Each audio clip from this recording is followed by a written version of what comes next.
So, good afternoon, ladies and gentlemen. Sorry for starting this session so late, but this was really force majeure, so it wouldn't have made sense to start before. So, we will have on the grid resources this afternoon 2 presentations. I think both of them will complement the more elementary or tutorial presentations you heard in the morning. The first will be done by John Crowcroft. I think John doesn't need any introduction. The only thing I may say is John was before with UCL, now he's at Cambridge. So John, please. Right. Hello, everyone.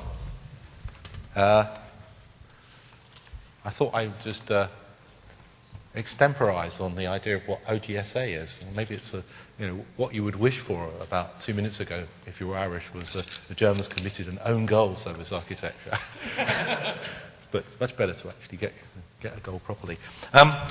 Okay, so what I'm supposed to be talking about is grid resource scheduling. I put the word subsidiarity in there because we're all good Europeans, and subsidiarity is this sort of one of these European buzzword things.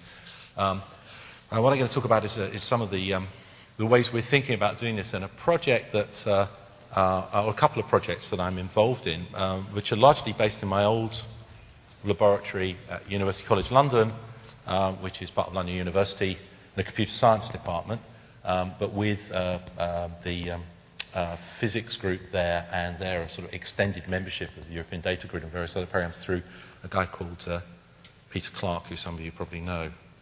So there's 2 bits to this talk. The first bit is about the grid resource scheduling project, and there's a URL. The slides are all on the web, so you can get the URLs off of that. And the second bit is about a project which involves UKERNA, which is the UK Academic Network Organisation, effectively, and Cisco and some other folks called the Managed Bandwidth Next Generation Service. So there's 2 parts to this. The first one is work that's funded through the Particle Physics Research Council. The Particle Physics Research Council are great. You send them a really expensive computer science research proposal, and they think it's cheap, so you get it. And you get nice comments back. Whereas if you send the same proposal to the EPSRC, which is our computer science funding agency, then all your fellow computer scientists say it's terrible and it's all been done before and so on. So, but we have an EPSRC sort of funded one as well.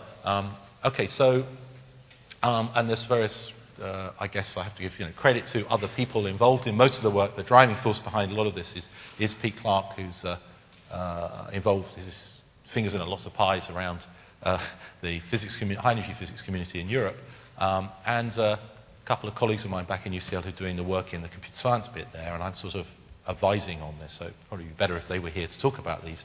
Dr. Salim Bhatti is a lecturer in UCL, and so is Dr. Søren Sørensen. Søren Sørensen, of course, is interesting because he's also a professor of physics in another university, and he does things like simulates accretion disks around black holes. And that's what he does with the physics. And then he simulates networks in the computer science department. It's kind of the same software, you just slightly tweak it.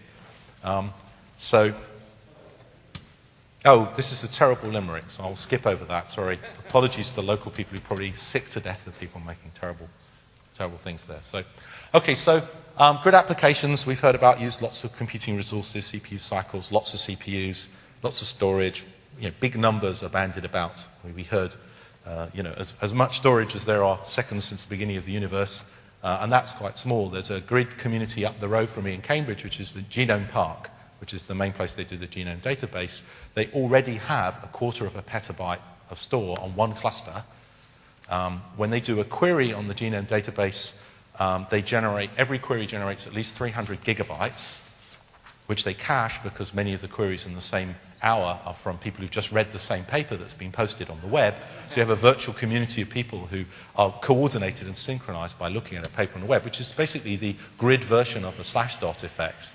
/dot is when somebody posts a cool website on /dot, for those of you sort of geeky nerds like me, and everyone goes off and looks at it, and this is the genome equivalent. Somebody says, we found this weird thing about these 3 mice over here. They're all blind, and they all jump up and down when the woman comes along with a carving knife, and we think it's this sequence here.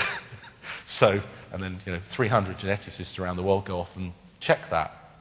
And this is tiny compared with what they're going to do. Okay, so what we're interested in is scheduling resources in the system. I guess the database scheduling is not the bit we're interested in. This is we're looking at scheduling CPU and network resources, because when you have 300 gig to move around in the space of a second, you use quite a lot of networks, even when you have a 10 gig links lying around. You'd like to create some system which apportions resources in some sensible way.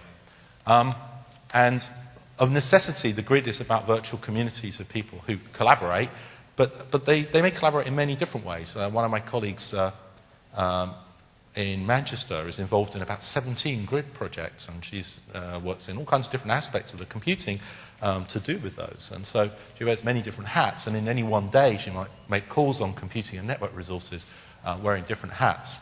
So grid resource scheduling is sort of looking at how we can provide some reasonable API to the world to share out resources. This is sort of, Americans call this motherhood and apple pie, I guess, stuff about the grid. Everyone knows the standard reference from Ian Foster and Carl Kasselman. The grid is a metaphor. Metaphors are very bad. They're very bad things. Try and avoid using them if you can. And the grid is a good metaphor for talking for politicians, but it's not so good actually when you look at in the details of what the grid really is. In most of Europe, we're used to the idea that when you plug something into the main socket in the wall, you get a reliable supply of electricity.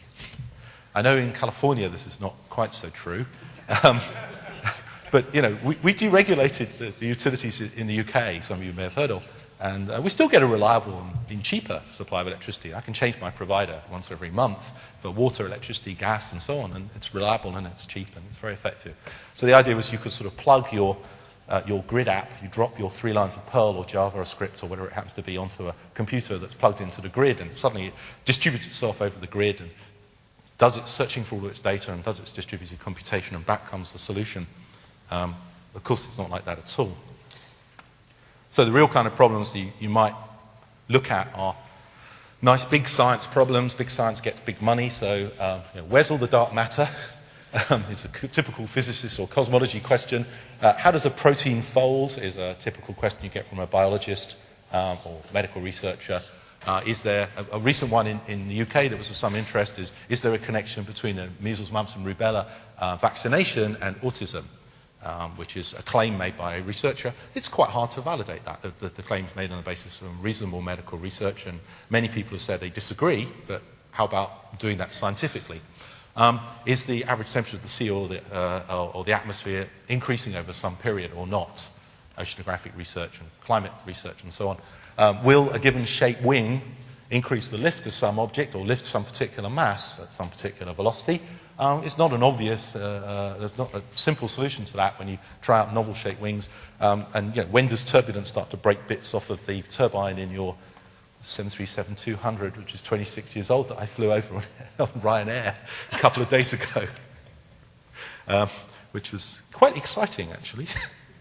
So they're all computationally expensive. They possibly use lots of storage at the intermediate stages, possibly have lots of real-time telemetry arriving. They may benefit from enlisting computers with idle cycles, and idle storage, and idle network links all around the world. We estimate that the UK academic net has in excess of 1 million computers already, most of which are desktop machines. The average desktop machine is typically a gigahertz processor nowadays with a few gig of disk, and can do quite a lot of processing. Take 1 million of them, and that's a lot faster than some of the supercomputers people are buying, if you can use them all. So the grid is, can you turn that into something in the way the web is for sharing documents? We've heard that. So you want to use my computer. This is the first question I think you have to ask if you're offering services to somebody else. If you offer content to somebody else, let's say you're into file sharing, or as we politely call it, or music piracy, as some people call it, there's a mutual incentive. If I put a CD or DVD into my computer, and I have a DSL or a cable modem linked to the world, or I'm in a university and I have 100 T Ethernet or gigabit Ethernet, then I could send it to somebody, and meanwhile they could be sending me something different. I already have that CD, so I don't want to send it to myself, but there's a mutual benefit in sharing it. And typically networks are approximately symmetric in capacity. So sending them something over a network shares a resource, if they send something to me, reasonably efficiently. If I use a TCP connection like most peer-to-peer file sharing utilities use, the packets are 1,500 bytes and the apps are 40 bytes, so I have pretty much most of the capacity going the other way. So this works out without any economics. So file sharing mechanisms don't involve thinking about the rules for scheduling, but also they involve humans. Humans can't listen to two things at once or watch two things, apart from my kids who manage to watch TV, listen to the radio or a CD and do their homework simultaneously. But in general, people don't do things well doing two things at the same time. So we automatically have a scheduling system, and it's a very simple one. The system synchronizes all of that. So sharing content is not terribly interesting. Sharing CPU cycles, of course, you then have to think about what's in it for me. If I offer cycles on my machine, can I get cycles on that machine? If I want them at the same time, why would I use cycles on a machine over a network where the latency is very high? Typically, as soon as you go across 100-base Ethernet or gig Ethernet, you're incurring massively high latency compared with the delay between your processor and the memory cache or the main memory. And for distributed computations, we know latency can be bad. It doesn't have to be. There are classes of problem. SETI at home is one, which you can partition the problem into lots of small pieces where the code is quite small, you can ship it around, that the input data is quite small, then the computation lasts quite a long time. In fact, there are two classes like this. SETI at home is a search for extraterrestrial intelligence by shipping signals from radio telescopes to a bunch of computers on the internet from a central site. Then those computers search, they do signal processing and try and find signal in the noise. Similar one is cryptanalysis. People have taken encrypted data and try to break the codes used by distributing over many computers. Has the same nice ratio between large amounts of CPU time and the latency is not a killer. Partition the problem into many small pieces of input data and code and large chunks of time, and then you get efficiency. You can also replicate these problems quite easily. You can take the same piece of the problem and put it on 10 machines, so as long as one of them comes through in the end, the answer comes out. So a very naive model of redundancy can be applied. There are grid problems like that. Most of them are not like that. If you talk to life sciences people, the genomics people say that quite a lot of their problems are probably like that. But then you talk to the physicists and other people, they don't seem to have problems that work quite so well like that. Okay, so we want to use CPUs on many machines and that are idle or have some spare capacity. And we're going to go across multiple administrative domains. Administrative domains are what make life difficult in the grid. If it was all the computers run by one administration, let's say all the systems at CERN, there's a gentleman back there who could say, yes, you can run this application on all the computers on CERN, or these 17 or whatever, or these 1700. In fact, in the Genome Park in Cambridge, one cluster of 740 alphas with 16 gig of memory per processor and a quarter of a petabyte of data can be allocated to a single user. That's good, except it's not enough. They want 4 of those at any one time. So you need to authorize, do access control, do authentication, do accounting, and that gets you as far as the letter A. So we heard about that before. AAA is a very, very critical problem in the inter-domain or multiple administrative domain case. That's what is the hardest problem. And it has to work in a scalable way, in a way that we can manage significant numbers of domains. Solutions that are point solutions that deal with CERN talking to SLAC or Fermilab talking to Trinity College Dublin. Those are not solutions. They're not grid solutions. Okay? They have to be solutions that cross multiple domains in general. So, and the bigger problem when we look at grid resource scheduling is that there aren't single solutions, like I've said. The classical class of high-energy physics computational problems do fit well on a small number of teraflop machines. However, there are other classes of problems in life sciences commonly, and other areas.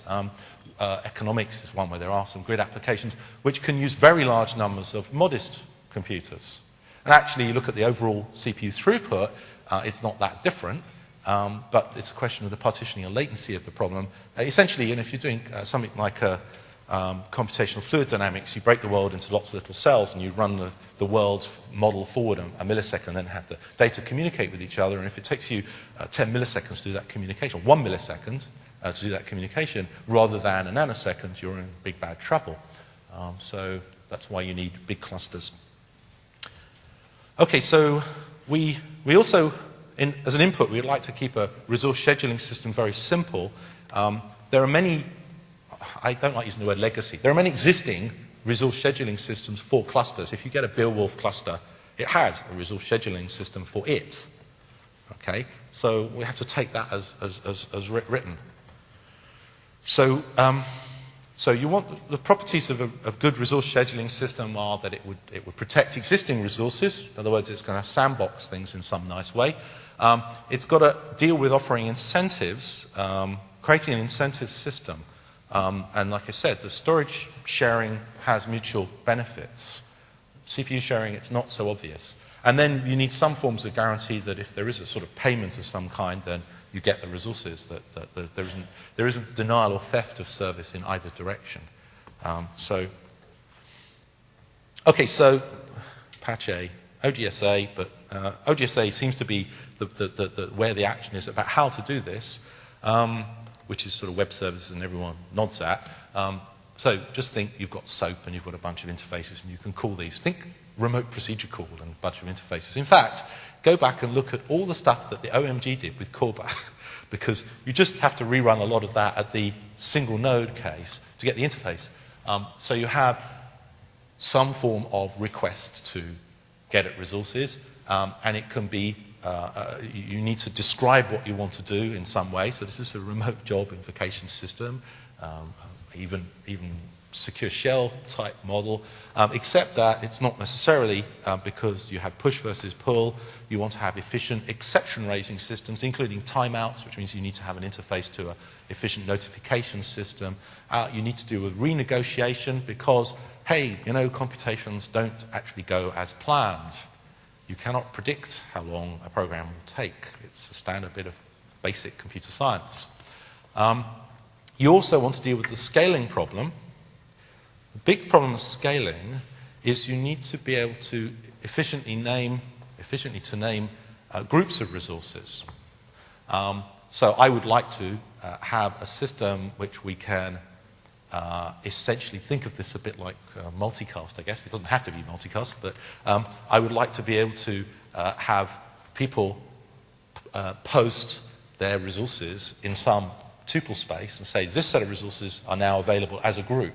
And then if somebody wants to schedule something on a group of resources, they can use a single identifier for that group, so the interface is simplified. It does not have to have a list of all the IP addresses or all of the DNS names or all of the URNs or whatever of all the resources I want to use. You just have one as a starting point. So that gives you a great deal of efficiency. It means that the latency for the signal for setting things up can be efficient.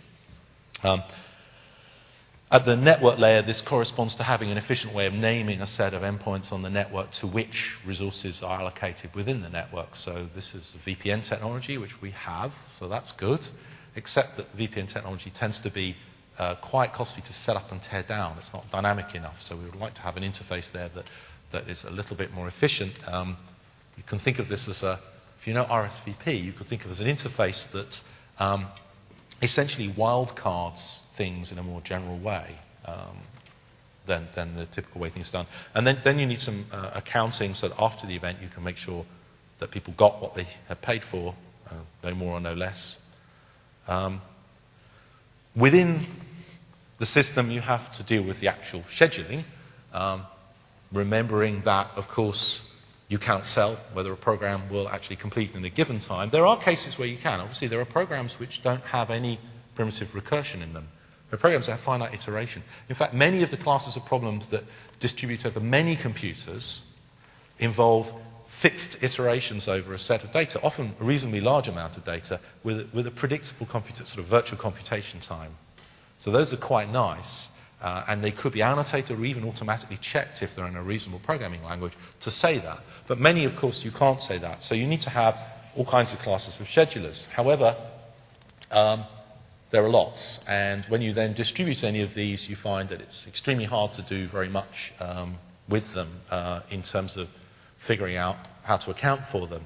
We actually did a project embarrassingly long time ago, for about 10 years ago, for the European Space Agency, which was a sort of, you could think of it as a prototypical grid project. They wanted to have a distributed scheduling algorithm for managing telemetry monitoring for the Ariane launches. And basically, when we have a launch, there's a lot of telemetry, there's a sort of overload, and need to distribute that evenly over a number of computers. Gosh. It sounds familiar. And we actually looked at all the different scheduling algorithms, decided that they were all too hard and we would do something very simple. So network schedulers schedule packets through the network. So routers have schedulers in. The simplest form of scheduler in a router is our good old friend FIFO queues, which essentially implement a first-come, first-served scheduler. This is why the internet is not very good, because most IP routers implement first-come, first-served. Most switches, most level 2 switches implement first-come, first-served. If you want to have resource management, you actually want to protect resources from each other and account for them and so on, you need some other form of scheduling. An extreme form is integrated services, weighted fair queuing and so on. A less extreme form, which is sort of relativistic rather than absolute, is differentiated services with some form of class-based queuing with quite efficient schemes working with classes and priorities, deficit round robin, other committed access rate and so on. So if we want to co-schedule computing resources and network resources, perhaps the same kind of simplifying ideas could be used. That was our first thought. And having looked at that, we thought, well, actually, if you want to sell a network with multiple classes of service, the best thing you could do was to come up with a reasonable economic model, a market for those. And so, in fact, there's some very good work by a colleague of mine in the statistics lab in Cambridge called Frank Kelly on essentially pricing bandwidth. And the way he looks at it is quite interesting, which we'll get onto in a second. But basically what we would like to do is to have just a market and use the market as the scheduler. People offer resources for a price. People bid for those resources in some manner. The tuple space I mentioned where you place your available resources in is a bourse, the French call it, and people bid. The bidding system should be possibly some form of auction. We probably don't want to bid ourselves out of the entire particle physics.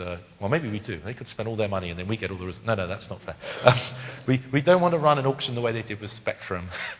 We should run some efficient auction. There are many good auction models. A Vickrey auction is quite a good one, and there are quite cute ways of designing auctions. And of course, what people are bidding may not be actual money. It may be tokens given to them by their funding agency, so they use a number of their tokens over some interval for some task. Okay, so the interesting thing about this is it's a single dimension. You're just bidding for sort of resources with money. Now, you can have several different axes for this. You could say, okay, we'll actually have a CPU and a storage and an I/O and a network and have sort of commodity markets within this system. But we feel that that's we should just let that evolve from the market. The relative value of these things is not obvious because we don't know what the computations look like in terms of their I/O, storage, CPU relative. We don't know what the long-term relative costs of providing those are. So we just let that all float within a single system. You also need an after-the-event punishment system. So punishment systems are sometimes known as service-level agreements. Another way of looking at them is service-level disagreements. It doesn't matter if you agree about something if nobody breaks the agreement.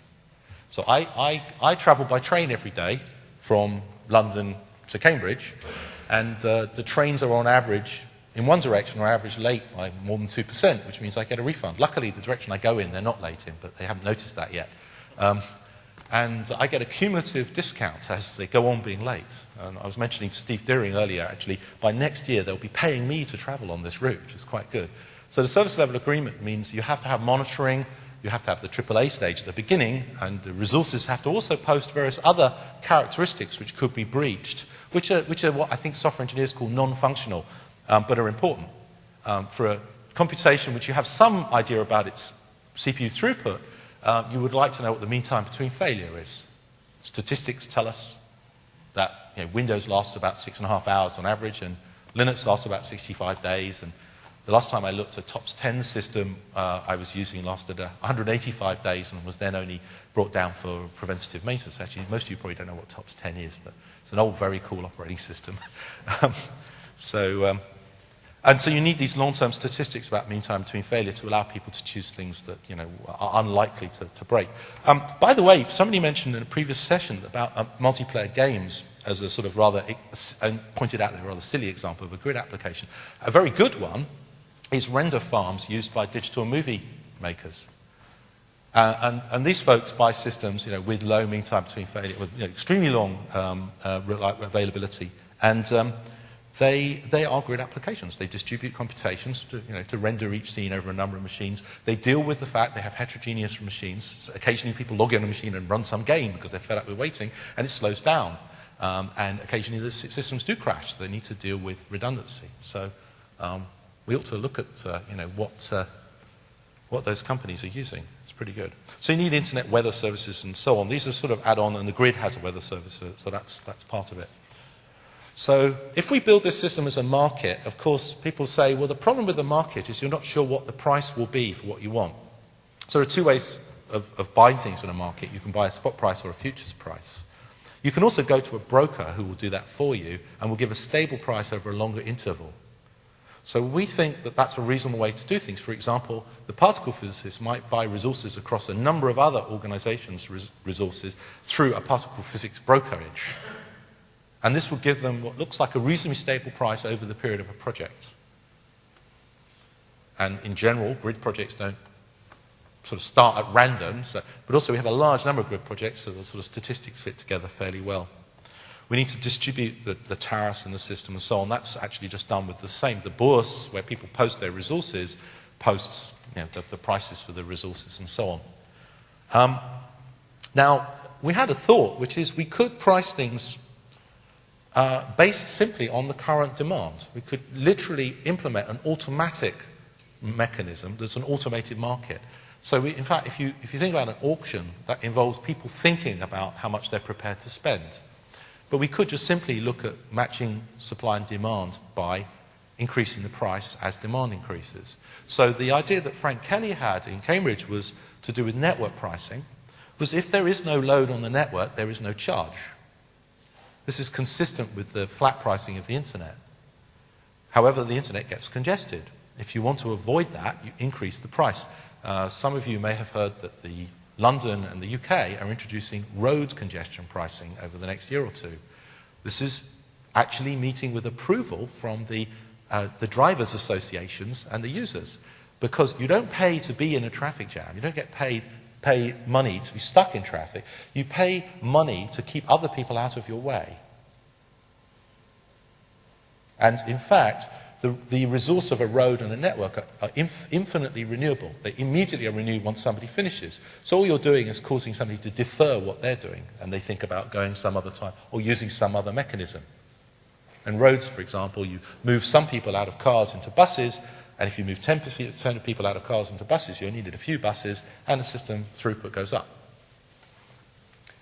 Okay, so, in a network of computers, of course, you can make people defer their task. It's been pointed out, for example, that the processing of the data coming out of the Large Hadron Collider at CERN is beyond the scope of a computer the next 2 years. It needs a large grid. If you just defer the LHC program by 4 years, a single PC, according to Moore's law, will be able to deal with it. A pricing mechanism would cause CERN to offer enough money to buy grid computing, or to decide they can't afford to run the project for 4 years and go do something else until they can. Okay? This is not a silly example, because of course there are projects which can be easily deferred and simply don't have the budget and are not socially important enough or significant enough in human social, societal benefit or whatever. So we think that this is our model of the scheduler. It is literally just a market. We will try to build this system using OGSA as the primitives for it, and we will enlist some users to try this. Now, we don't see any other way of making this make sense. Right now, if you look at some of the grid programs, you'll find that the funding agencies have mandated that if you have a teraflop computer, you will give 10% of it to somebody else with a teraflop computer, and that they will give you 10%. Well, that's pretty silly, isn't it? Because you're using 10% of a teraflop computer the other side of the world with huge latency, instead of the 10% you have given to them with low latency. This is not sensible. However, there may be occasions when they're not using their computer, so the price of using it is zero, or they're only using half of it. So the price will vary, and the congested price of the processor will give you an indication, is it worth buying that resource with the associated latency? And, by the way, is it worth buying the network capacity to ship the data and programs there and get the answers back? And so this automatically self-organizes. That's the property of a market, is it's a distributed self-organizing scheduler. Okay, so we think this is the only reasonable way to build the very high-level system. Now, within lots of separate programs, of course, people will have tight control over a number of processors and will have completely reasonable classical schedulers on those. And if we try to form the union of all those schedulers, we will build something that's simply not affordable. So we're building something that sits above all of those and just sees those as single, rather complex, but single resources. So that's our view. Okay, there's some pointers, and you can read the references. Now, the second bit of the talk is about more details on the network. Going back to this model of what happens with network traffic, we have, at the moment in the internet, largely two types of traffic. We have what are known in the end-to-end world as mice and elephants. So these are very simple to characterize. Mice are web downloads, and elephants are very large data transfers, very much like web content mirroring when you mirror a large site. And some of these are, if you look, for example, I have some PhD students working in Sprint in the US. We have packet level monitoring of all of their core network, so 10 gig operational network. We have all the POP traffic logged, and we can identify these elephant flows fairly reasonably. An elephant flow sometimes lasts several days. It's a TCP connection that lasts several days and will take a significant percentage of the capacity of the net. It may be between two POPs, maybe Chicago and LA, it might be taking 30% single connection.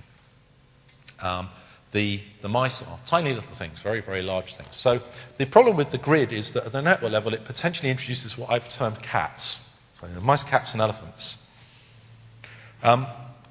Okay, so why is this important to think about in network scheduling terms? How do we schedule the resource that's a network? Well, the internet at the moment, as I've said, broadly doesn't offer protection between these different flow types or between individuals' flows. There's a congestion avoidance mechanism which shares out the network in a proportional fair share way, which is quite a subtle and interesting business. You might think, well, surely the mice and the cats, the mice and the elephants need a rule to separate them. Well, actually, they don't necessarily. The network could be provisioned successfully for mice and elephants. Elephants are fairly easy to characterize. They're long-lived, so you can see how much capacity they're using. Web farms, and maybe grid computation farms, but perhaps not, but web mirroring of what Acker might do to pre-fetch stuff and so on, will take a very well-characterized amount of capacity, and you build your network fast enough for that. And the user traffic, human interactive stuff is mostly small web downloads, so we see very, very large numbers of those flows. Now, it may be that the cat traffic that the grid's going to generate sits somewhere in the middle, and we need some class of flow for that. Now, we actually have heard about the lower than best effort class that Scavenger gives you, and I won't go into that at all, but we may need something slightly better. The Managed Bandwidth Network, Next Generation Project, MBNG, is attempting to build that something better for these cat things in the middle. And this is with Kerner and Cisco and various people, and it will be another part of the scheduled resource. In the UK academic net, until a year and a half ago or so, the core network was an ATM switch network, and we could allocate capacity by using virtual circuits, virtual channels in the ATM network between routers. And precisely the same thing in a few years' time will work when we have multiple lambdas. We can allocate a lambda to traffic. But right now, we don't have that. We have single lambdas between sites, and we'd like to offer a sort of multiplex somewhere in the middle. So as I've said, you have this mice traffic, which is small downloads, and you have this elephant traffic, which is large FTPs. I guess, I don't know if it's come out yet, the next XP service pack just got announced, so presumably there's lots of Microsoft.com downloads going on. Or Red Hat releases, the same kind of thing. New Red Hat put out a release about every 3 nanoseconds, as far as I can tell. So everyone downloads a new release. And these are all large downloads, and then there are large downloads that are even bigger that go between sites. These coexist fairly well because the collective behavior of a large number of mice looks like an elephant, surprisingly. The arrival process for web requests is reasonably well characterized, and the distribution of web download sizes, a zip floor and so on, this is fairly well understood. So provisioning for that is fairly well understood. Partly through luck, we have a structure of the network. In fact, I was talking to somebody yesterday about Mathis at Pittsburgh, and they pointed this out. We have a structure of the network that this turns out to work okay as well, that the network is in capacity largely hierarchical for human users. So they're not able to create elephants at the rate that a grid will. So that's where mice come in. So this is my humorous analysis of what the cats are. The cats eat mice. They appear, and they suddenly knock all these mice out of the way, and they appear with some rather nasty arrival process, perhaps some self-similar arrival process, but they appear with the aggressivity of elephants. And they're not scared of elephants. You know, we all know about mice being scared of elephants. And the cats don't live as long as elephants, so you don't get to characterize them well. You don't get to measure them as easily and say, okay, I can provision for these long term. I can't take the provisioning life cycle, which tends to be on the order of 4 to 6 months in most of the big tier 1 ISPs, to deal with these people. So cats appear to be a luxury. They're high maintenance. Cats, what is it? Cats don't have owners. They have basically slaves. If anyone here owns cats, I own cats. So, you don't own a cat, really. So we feel this is the other place we can do the real-time bidding for, because the cats have this unpleasant behavior that doesn't have good statistics the way large numbers of mice do, and doesn't have well-behaved long-term behavior. It's measurable the way that the elephants behave. So we need to charge the cats somehow, and it would appear that we can do this if we deploy some things. We need to have justice for mice. So this is a bit like all the poor people being kicked out of the road by the BMW drivers and having to get on buses. So they're your mice getting out of the way of the fat cats in the BMW. So the trick is, cats have to learn guilt. Guilt is money. And the way we do this, the way we would propose doing this, is we would really like to see the grid program cause the network operators to deploy explicit congestion notification. The problem with the current congestion schemes is you can sort of guess how much throughput somebody's offering, but you can't really tell why they're offering that load. There's a paper by Richard Gibbons and some people from British Telecom, which is a fixed point model of TCP behavior, which shows that measuring loss in the network doesn't actually tell you whether a network's congested. It doesn't tell you that it's really overloaded. Everyone's TCP adapts to the appropriate loss, but if they have a lower RTT or a higher RTT, then the actual throughput varies. It's 1 over RTT variance, and it's a 1 over root P for loss. This is very, very non-linear behavior. And in fact, as the bandwidth of the network goes up, it gets worse and worse. As the individual connection bandwidth goes up, things get worse too. So if you had explicit congestion notification, you can charge people for explicit congestion marks. So this is now a proposed standard RFC by Sally Floyd and others. The routers, Cisco routers implement ECN. Most of the network operators don't enable it, but there's no reason not to. And what would happen is that flows that cause significant load would accrue many more marks or bills, and so they would pay more, or if they didn't have the money, they would slow down. The user might, for example, put a very simple limit in a Linux TCP. You can control using a simple buffer send and receive buffer size. You can control the maximum window that you actually end up sending with, or you could build some software that just rate limited the application. So we think that this would be a good way of dealing with cats. We don't think you have to deal with mice and elephants. So some of the things around, like the data from the Large Hadron Collider I was being rude about, actually is a nice elephant. It's very well characterized that if you go around and ask the grid projects, what kind of traffic will you generate? For how long? What will the rates be? Some of them have no idea. They say, we're going to generate, terabits. And some of them say, we're going to generate 300 megabits a second for 24 hours a day for exactly 2.5 years. And those people are elephants. They're easy. We provision for them. And we just provision the whole net, so it's got enough for them and everything else that's adapting around them. We don't need to create a managed bandwidth path for them necessarily. And also notice they don't have a human sitting down the end, so they don't need jitter and latency control. The data arriving somewhere, stored and then processed.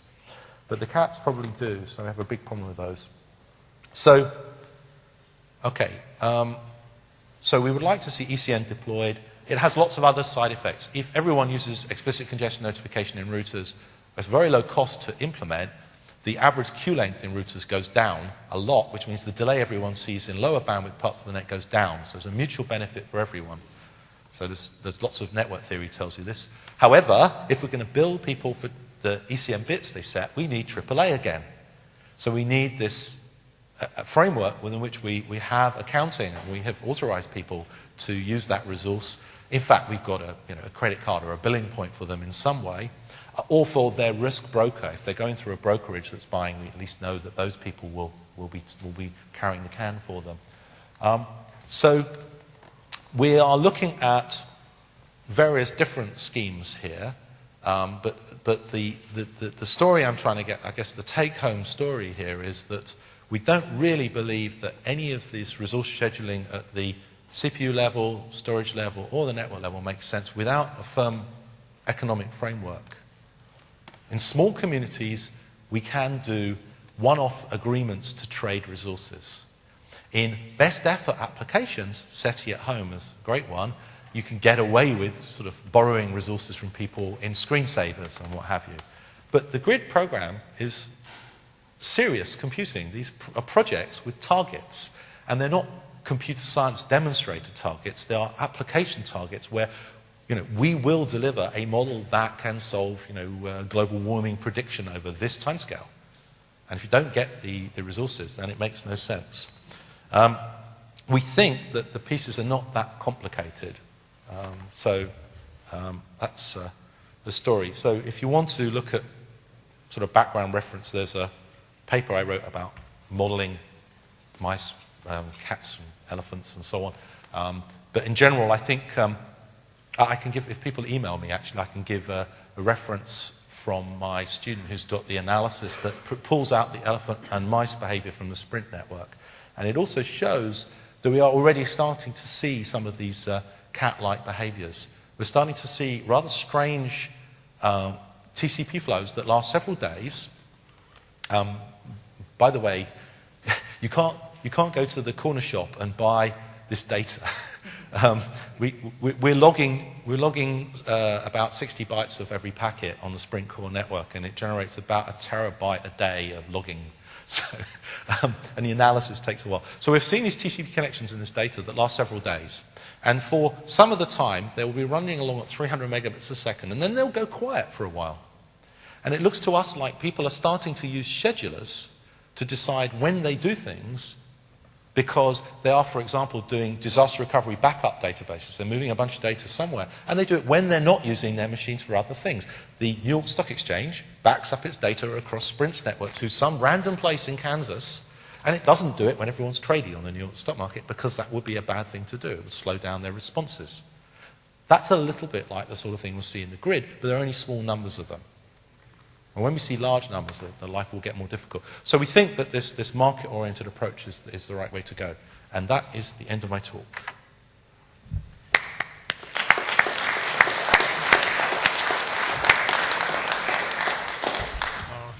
Thanks, John. I think we shall keep the questions maybe after the second session. So we are already very late, but so our next speaker is Cees de Laat. Cees was former with the University of Utrecht. He is now with Amsterdam, and I think well known in this environment, so I will not make a long introduction. Cees, please.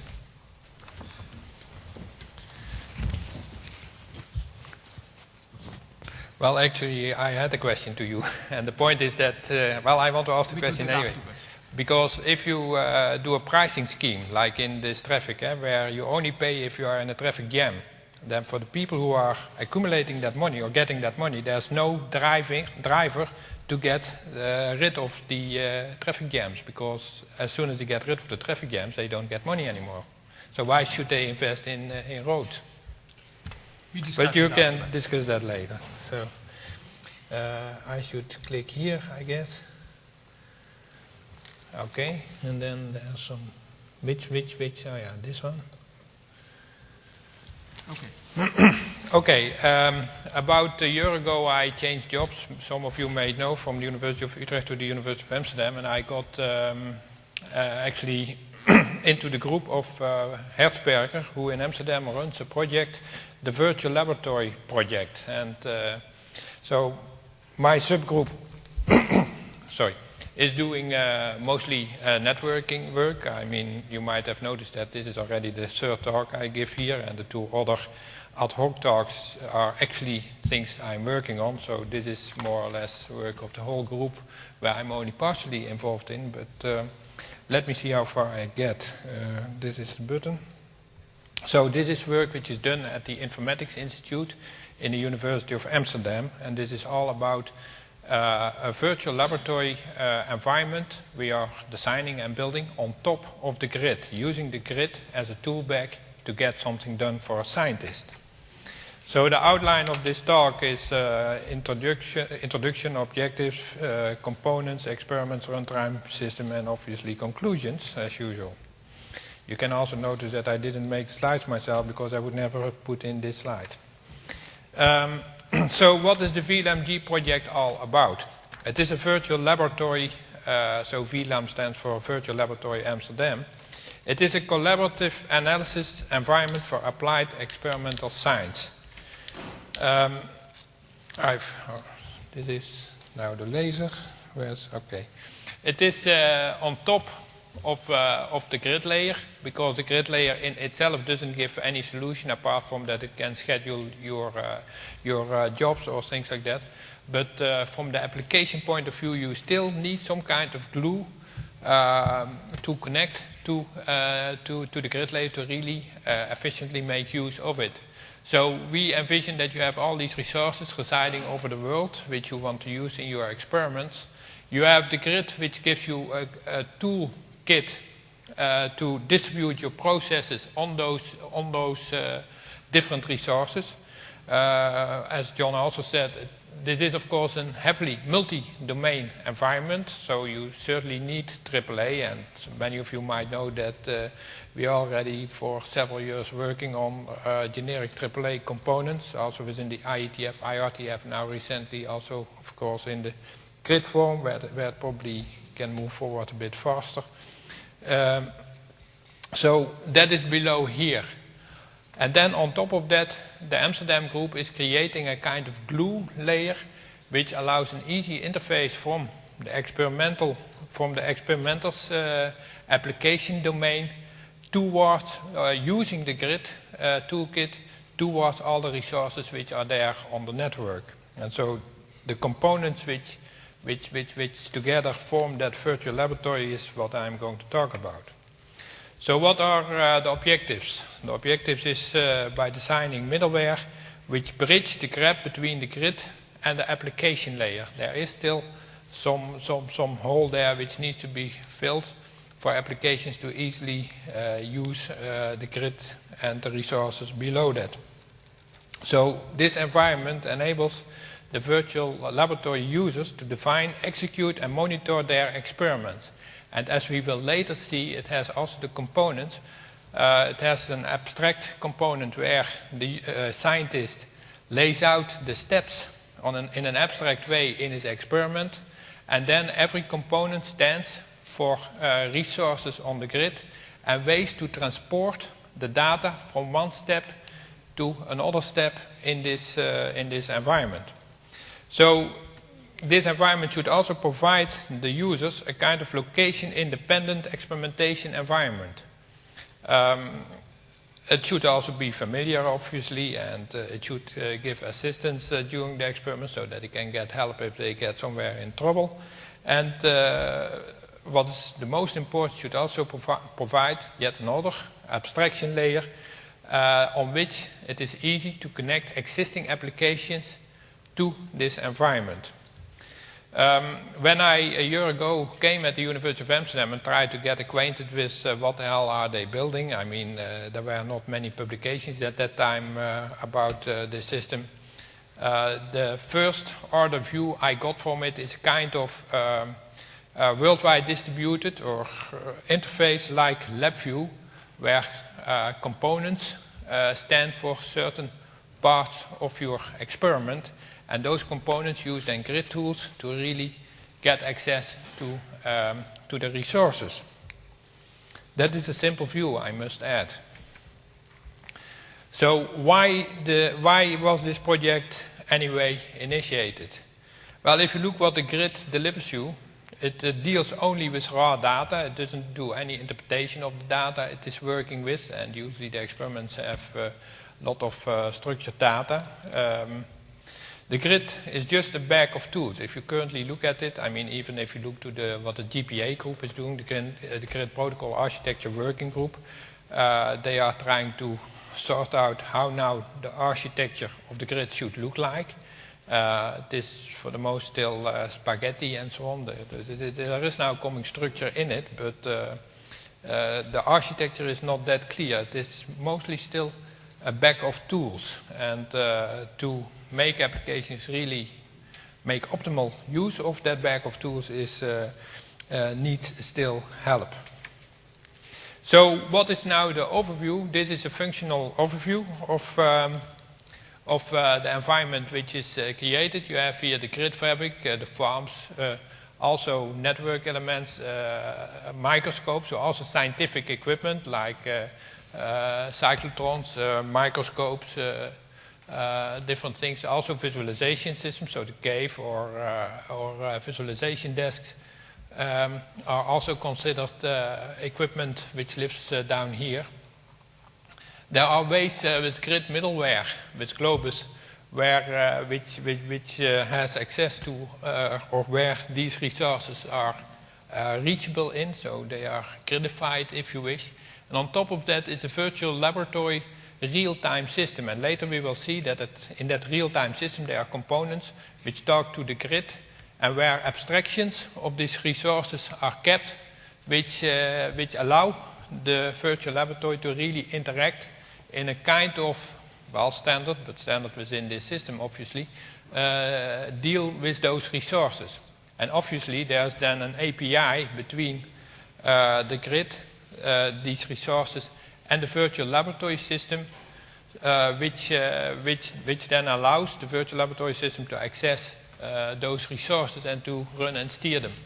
And then on top of that is, of course, a science portal and a workbench wherein the scientist can play around with those resources and do the experiments.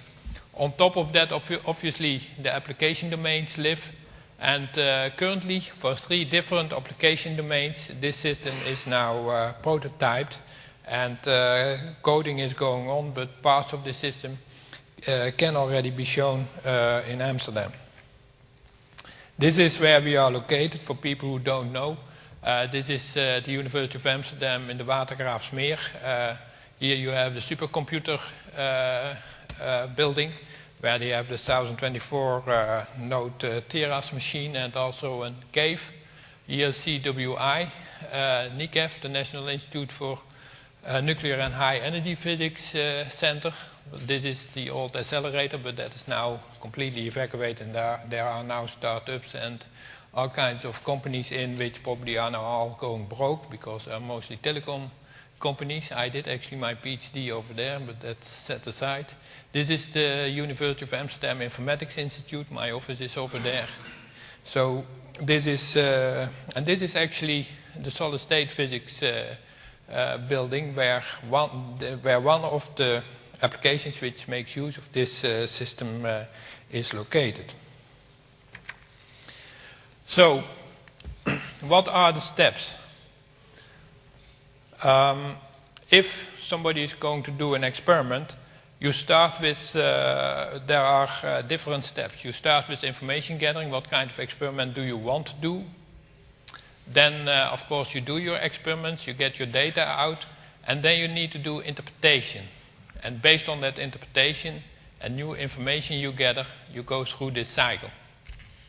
While you are doing that, you also need, well, access to devices, access to data, and access to information.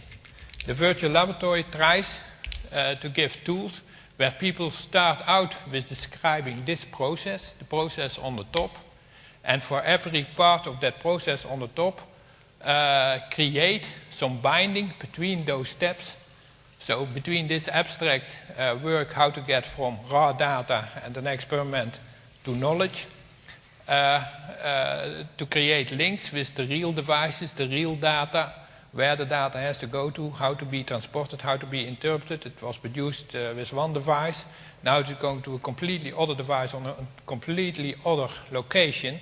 So probably they have a different way of accepting data and then visualizing it. It might be different than it was produced by the experimental equipment. So there are also data abstractions needed. So we come back to that.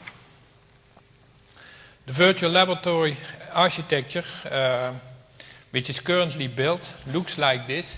You have the Globus toolkit.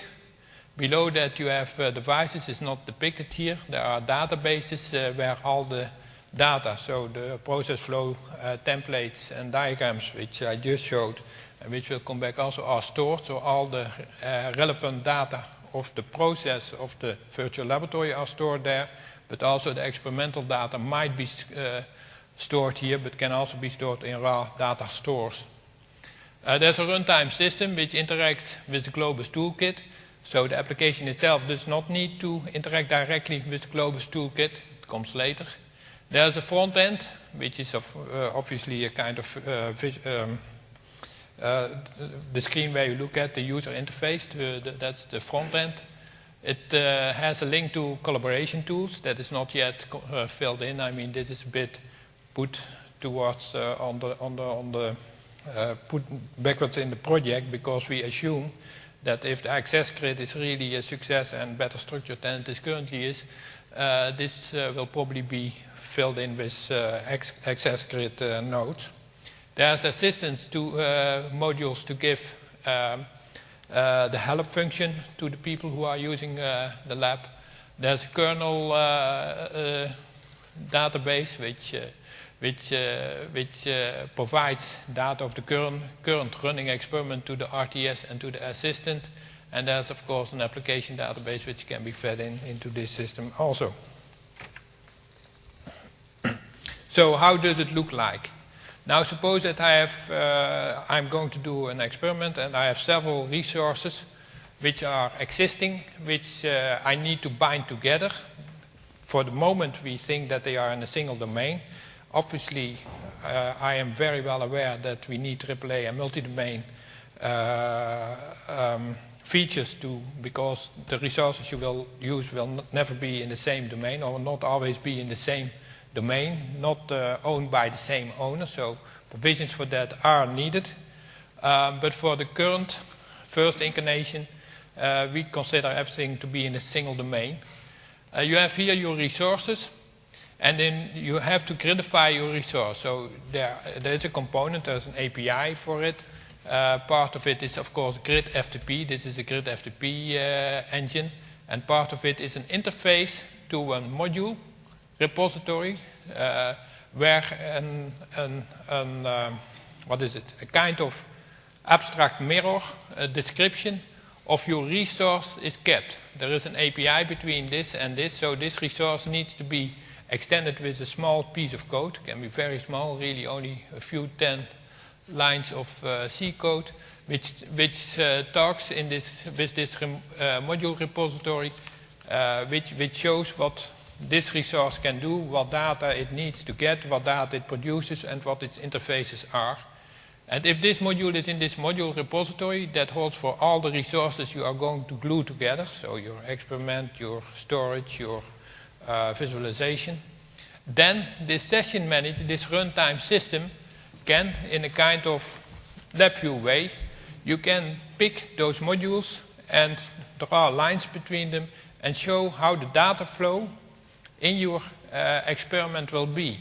What the system then will do is, when you start running and are going to do your experiment, it will do the correct calls via the grid services, so that if the data is produced here, the data is transported to the next resource and made available there for the next step as you described in the abstract process flow diagram. So this here shows a bit what is stored for information in the runtime system database. I want to skip that because we lost already some football time. So what are this one? Yeah, this one I want also to skip. So I want to come to this quite important notion, the process flow template.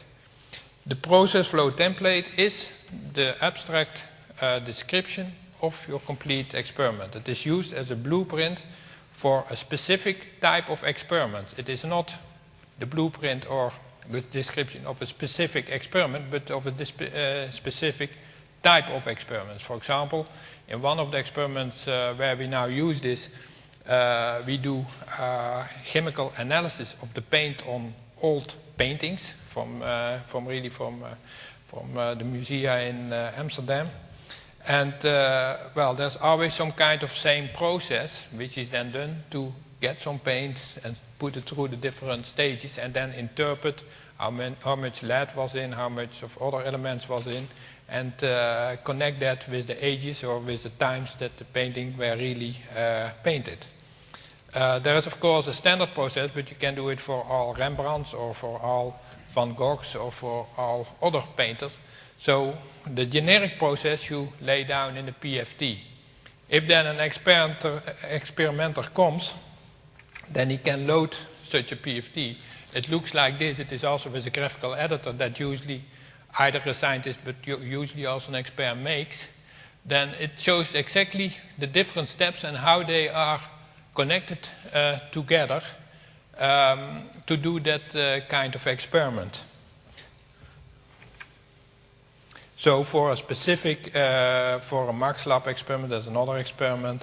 It is quite graphically. It really shows it is a kind of process flow diagram. So it really lays out the different steps what happened. But what you then can do is, of course, click on one of these modules and then go in deeper detail until you come to that part where it really connects with your resources.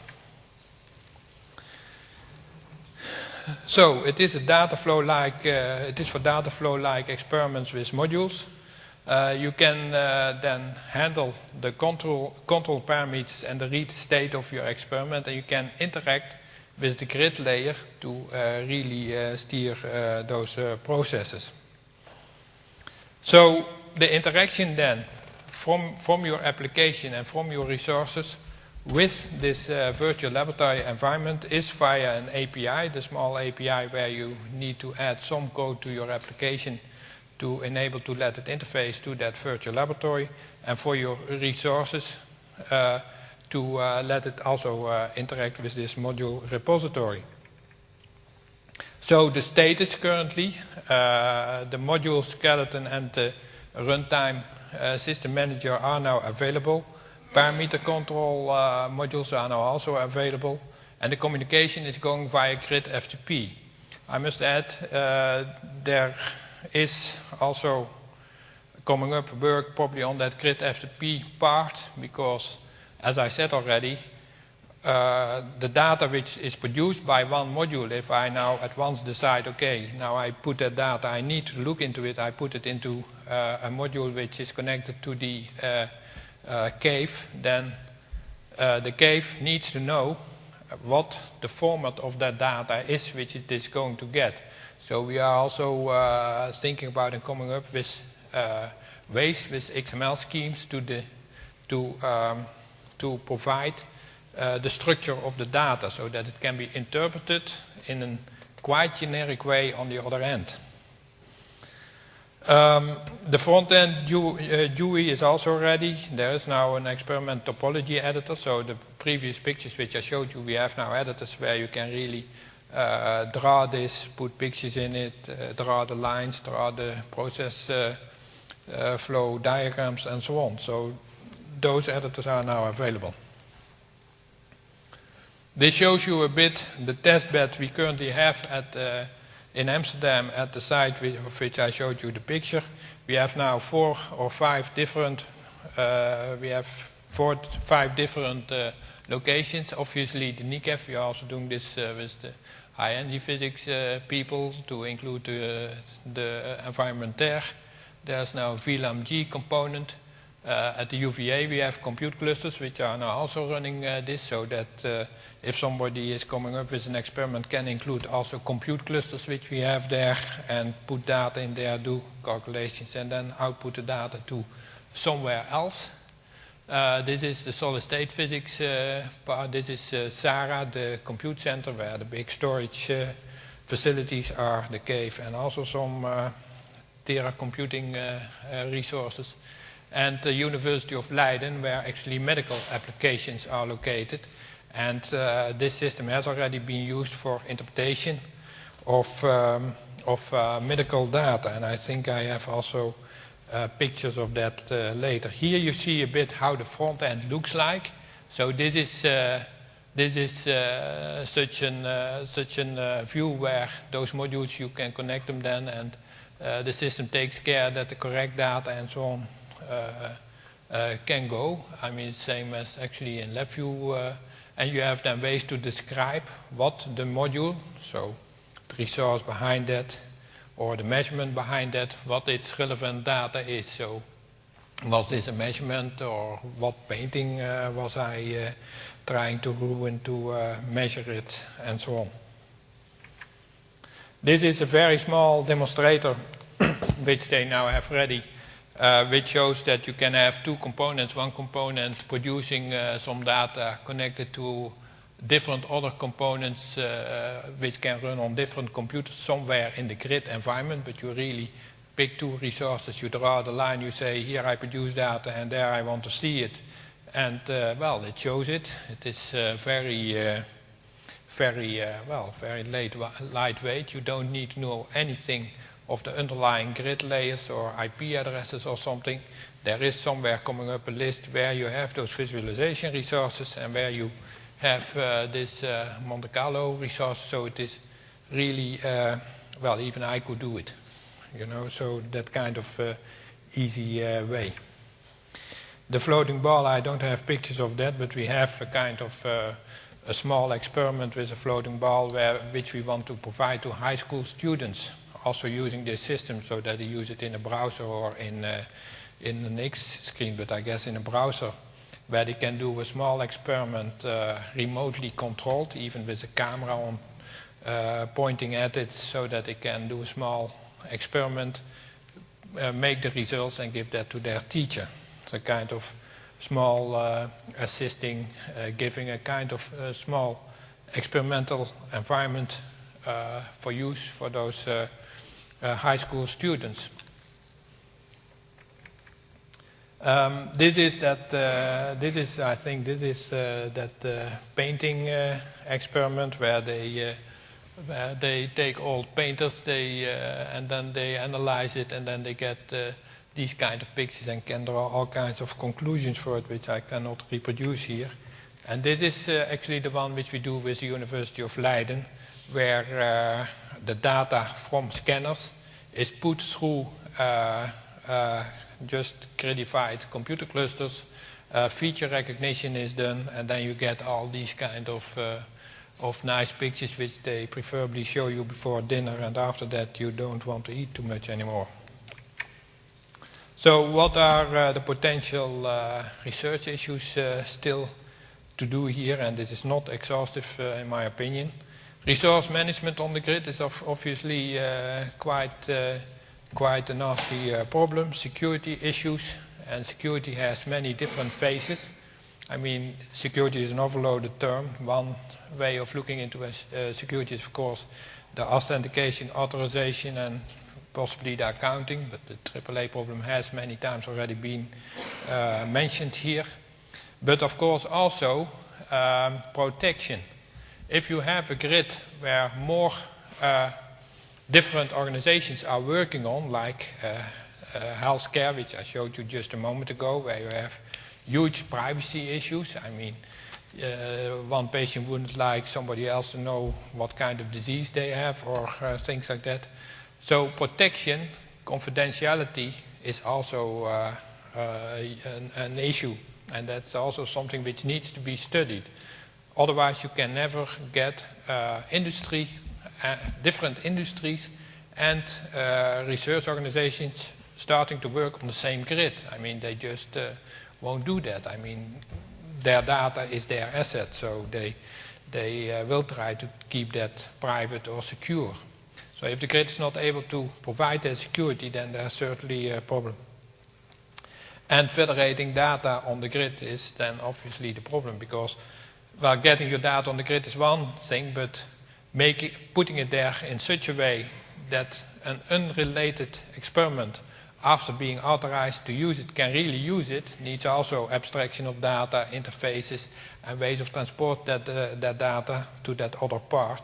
And the virtual laboratory would really fly if after you have studied the problem, you could say, well, now I've seen this effect. Is there somewhere else in the world, in one of the many databases, something similar found, and can I do some correlations? But yeah, then you are going to correlate experiments which have never heard before of each other, and so the abstraction of data and really being able to correlate that and to use that data is also a huge problem. So what are the conclusions? The virtual laboratory is a science portal for experimental analysis, we think at least. There's workflow support. We have shown it in the bioinformatics, in the materials science, and in the biomedical simulation visualization. It gives us seamless access to distributed resources, currently single domain, but people who know me know that I'm very multi-domain minded, so the next step in the next half year is to designate this cluster belongs to somebody else than this cluster, and now let's see how it works together. So we are going to obviously look into that. The resource management is based on Globus. The content management is actually the VLAM-G middleware, which was added to the system. And we are currently preparing the beta release of the VLAM-G toolkit. And I just got an email that in 2 weeks from now they will show us the staff and demonstration at the end of this month. So it is forwarding. Yeah, so this was the last slide. This is another front-end demonstrator, but as far as I know, okay, this is the list of people, and these are the references where you can find more about this project. Thank you. Thanks, Cees. I even ended in time. I even ended in time. Now we have time for questions. Okay. So, you are... Brian? Okay, Brian. Oh, sorry. Okay. I have one for each of them. Cees, do you think it would have made a difference to the implementation model if you'd already had Globus v3 with the ability to create and destroy services dynamically using WSDL descriptions? Well, what you describe is not yet there, or not very experimental. My question is a hypothetical question. Well, hypothetically, it might have changed it a little bit, and one does not exclude the other. I mean, there are way more services built into the virtual laboratory than just publishing services and being able to grab them together. What I see is that OGSA is some lame way of abstracting your service and offer it for sale on the web, but there are many other things which are not solved by OGSA. Actually, I see OGSA currently as creating a new internet on port 80, but that might be too simple-minded. Well, that's another way to look at it. It doesn't have to be port 80. I have a theory about that. And my question to John, I actually sort of attracted by the idea of charging people for ECN bits. But the problem I see, and this is actually an argument I had with Frank Kelly 2 or 3 years ago, is I don't see how it's going to work unless the charging mechanism is electrostatic, and each time they generate an ECN bit, they get an electric shock. Because if all that happens is they get a larger bill 2 months later, I don't think it's going to have much effect on people's behavior. Okay, so I can answer that and Cees's question in one go.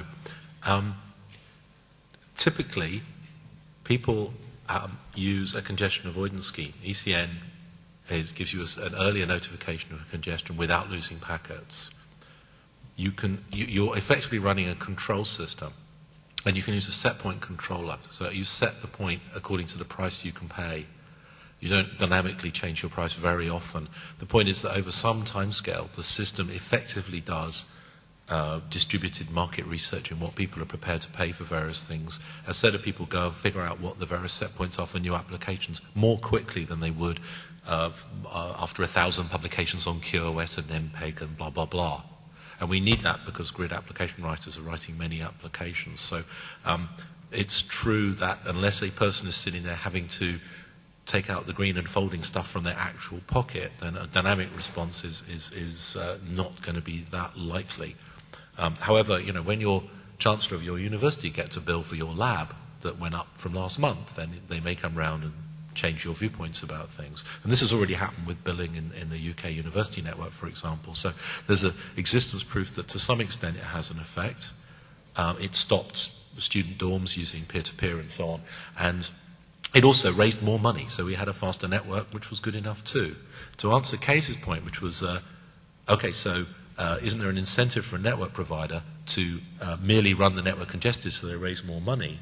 Well, there isn't just one network provider. The grid people already build overlay routing and will choose different network providers. So if one network provider is both expensive and congested, people will move away from them very fast. In the road system, this solution is provided a slightly different way, which is that the money raised by the government from congestion pricing is used to subsidize a public transport system, which then also runs faster because the roads are less congested. So the choice is made more attractive in both directions. So you can either have a regulated solution or you can have a free market solution. And in fact, in our envisaged resource scheduling for the network and CPU, we would envisage both existing too. The mechanism can be used either way. Governments can buy resources for people too. Well, I guess what we actually should do is now put all the money together and just buy the assets of KPN Quest. Yes. Andrew? Absolutely. So I have to disagree with John's analysis of what happened with network charging in the UK. I mean, our experience was that, as far as I know anecdotally, half a dozen universities did something to try to reduce their traffic, mostly ineffectively, and what has happened now is that the lag time on any of those being implemented has been so long that the complaints about the system have resulted in it being removed just at the point where it might actually have suppressed traffic. Okay, so there was a presentation by Kevin Hoadley when he used to work at ELCC which indicated that. However, after that, and that was 2 years ago, almost all universities are now dumping anything that isn't port 80 from student dorms. And they're putting it lower priority. And so what's happened is that while it's true there hasn't been the complaints, there has been a lower increase than there would have been. So the Napster and Morpheus file sharing you would have seen is not being seen by you. That's the first thing. The second thing is it certainly did have the effect of raising more money and therefore raise more capacity. The last thing is that, of course, we did end up with a wide area capacity glut, which meant that the actual scarce resource, which was the transatlantic link for us, stopped being a scarce resource for the moment. And my view is that about 2 years from now, grid is going to make it a scarce resource again, and we need to be prepared for that. And luckily, you know, some of us have done this experiment. We know what the costs of the accounting are. We need to be a little more fine-grained about it, I think. So, you know, AAA will do that. By the way, people don't believe this is commercially viable. The Vodafone GPRS service in the UK, if you do internet access over 30 kilobit GPRS, uses AAA to do the accounting for your traffic, and you do per byte payment, and it uses SOAP for doing, it actually has a web services database for doing location tracking. So there's a commercial company, very big one, that has actually deployed two technologies, not terribly well at the moment, but it's pretty early days. So I kind of agree that you know, it's not quite as clear as I've said, but I would still say it could go that way, and you know, we should be prepared in case it does. Yeah. I think we need to be aware that humanly there's been, well, as you say, a 3-year time lag in any effect taking place, and in that time the whole infrastructure has changed so that the thing is largely not controlling what it was supposed to control. Yeah. Okay, David. Okay, a few for John. Question 0, why do you call it a bourse and not a stock exchange? Is this to blame the French? I don't understand the timing of the auction. You say there's an auction when people want resources, but you come in and you want your resource now, so that doesn't sound quite to me like an auction, but I don't know enough about blind vickery. What you actually want as a user is to bid for a chunk of resources, typically, and how do you manage to get a chunk of resources, storage, I/O, network bandwidth at a given place, and it's often useless to you unless you've got the whole chunk of resources. Can I just, quickly, that was why I have the grouping mechanism. It's likely that many computing resources are not useful without I/O and storage, so I think people will bundle them in natural clumps, but it needs to be seen. I agree, it's something that has to be built. And then the last thing was, well, and it's maybe related to this, maybe it's all too simplistic. I mean, I'm a big believer in the free market, but it's efficient and not necessarily sufficient. And as you with your London transport stories, not London transport, but transport in London stories know, then arranging for multimodal things like going from your car to your train to your bus. I mean, I think it's actually grid. I mean, it's probably a very interesting approach, but it's not clear to me it's sufficient. May I make some? What was the question up there? What was? I think he was responding, so it might be useful. Go ahead. If it's a subsequent. I'm just a little surprised at the, may I say to Mr. Carpenter, slight naivety of his question, because it's been done and it works. But to do it, you have to recognise, or if you can recognise, the resource you're controlling is a wasting resource. If you don't use it, you can't have it. It goes away. Then what you control is not the amount you use, but the rate at which you use it. You control the first derivative. If you do that, then you have an incentive to save and not to overuse. So this business people running up big accounts doesn't happen because they all like to save because they can use it later. And it works that way. It worked that way in Cambridge in the 1960s on the Titan project for allocating disk store. I don't see why it shouldn't work with the internet. I was in fact going to dig up that reference. I think scheduling for a share of the machine, Lammoth papers and so on. So they appear to indicate it will work well. And they were a micro project, and a larger scale system, a macro market, you would expect them to improve. So,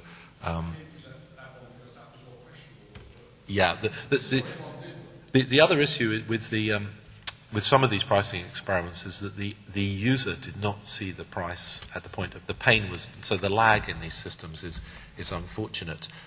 But on the other hand, the grid user is the Large Hadron Collider project, and it doesn't say, we want this resource now. It says we want this resource from this date for 2.5 years. And many of the projects have roughly those timescales. Actually, Cees's presentation is much more difficult to deal with because those are on the fly experiment constructions ad hoc. And so that's much harder to see how to fix and much more interesting. Yeah, I was going to also note that there are two different kinds of uses of the grid, and the high-energy physics use of the grid, although they produce it, is not necessarily the same as some other people might see the grid as, here are a bag of resources, and if I need something, I go out, deal and auction, and then get a resource, and then I use it for my problem.